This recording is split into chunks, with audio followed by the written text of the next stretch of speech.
Hey guys, in this video, we'll be taking a look at one basic piano run technique and a step-by-step guide on how to play it. Here's how this run sounds in the context of a song.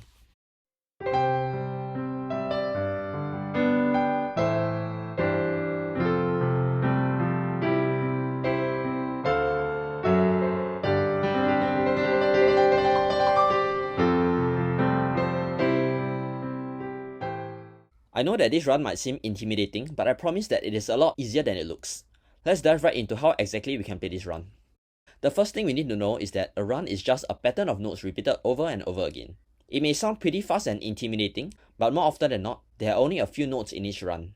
For instance, for the run in the previous example, there are only 3 notes, G, C, and D, and these 3 notes are played over and over again in a certain pattern. The second thing we need to know is that a run is often based on a chord, and that the few notes inside the run are often exactly the same as the notes in the chord. In our example, our run is based on the G suspended 4th chord, which contains only 3 notes, G, C, and D. Next, let's move on to the pattern in the run and how to play it. Let's first talk about the rhythm of the run, which is something that many of us tend to overlook. Runs might be completely different for songs with different time signatures, but for this video, we'll be focusing on the 4/4 time signature, which is probably the most common time signature. This run takes up 1 bar, which is equivalent to 4 crotchet beats. There are 8 strong beats in this bar, which happen at the start of each quaver beat, so we divide the bar into 8 equal portions. For each strong beat, there are 3 weaker beats that follow, so we further divide each strong beat into 4.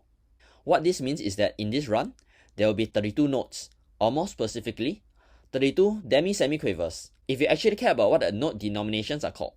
In these 32 notes, there are 8 groups of 4 notes, and the starting note of each group is the strong note. Now that we know roughly what the rhythm is like, let's move on to the actual notes inside the run. As this run is based on the G suspended 4th chord, we only need to deal with 3 notes, G, C, and D. To make things simple, let's play only the strong notes first. Using our index finger on our left hand only, we sort of play a broken chord for the G suspended 4th chord. We start with a lower G and move up the notes in the chord, playing only G, C, and D. This is all we need to do for our left hand. Now let's move on to the slightly harder part of this run. Once again, each note played by our left hand is a strong note, and for each strong note, there are 3 weaker notes that follow it. These 3 weaker notes are simply the next 3 notes in a G suspended 4th chord that follow the strong note. For instance, if your strong note is a G, your 3 weaker notes should be C, D, and another G. If your strong note is a C, your 3 weaker notes should be D, G, and another C. And if your strong note is a D, your 3 weaker notes should be a G, C, and another D. As there are only 3 notes in this run, these are the only possible combinations of notes that we need to deal with. For each strong note, we play it using our left index finger, and for each group of 3 weaker notes, we play it using our right hand.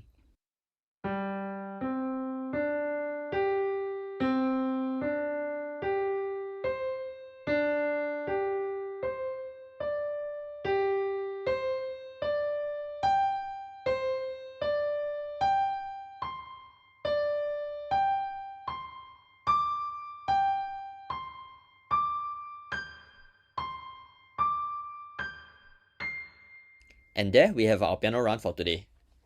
As for how we can practice this run and get up to speed, I recommend starting slow and getting the notes right first, then slowly but consistently speed up your run. Don't worry too much if you can't play as fast as others, as different people learn at different speeds for different skills, and I just want you to know that it is perfectly okay to be slow.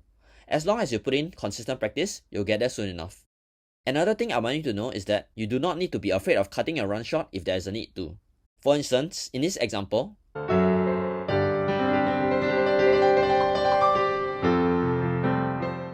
notice that I don't play all 32 notes, and there is a melody note at the end that leads to the next bar, and so I replace the last 4 note pattern with the melody note. It is perfectly okay to cut short the run as long as you like how your playing sounds. Also, do remember to use your sustain pedal if you want a sustained bass note to sound throughout. After getting decently good at this run, there are many things you can do with it. Think of this run as a tool you have at your disposal to add some spice to your playing. You can first use it to fill empty spaces in songs where nothing much is going on. Here's an example.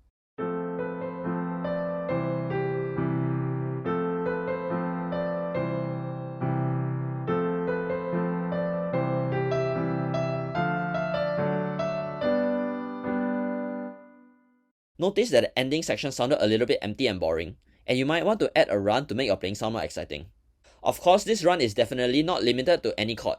While this video teaches you to play this run in the G suspended 4th chord, you can easily apply the same principles to any other chord too, depending on the nature of the song you're playing. Also, you can use this run in improvisations, where you compose something on the spot.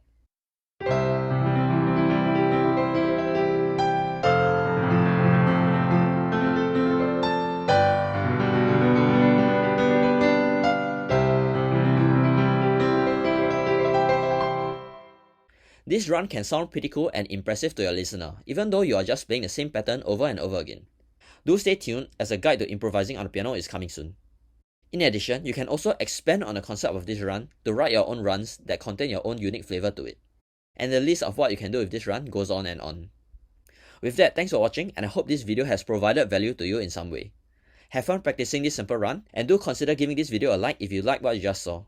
I'll see you in the next video.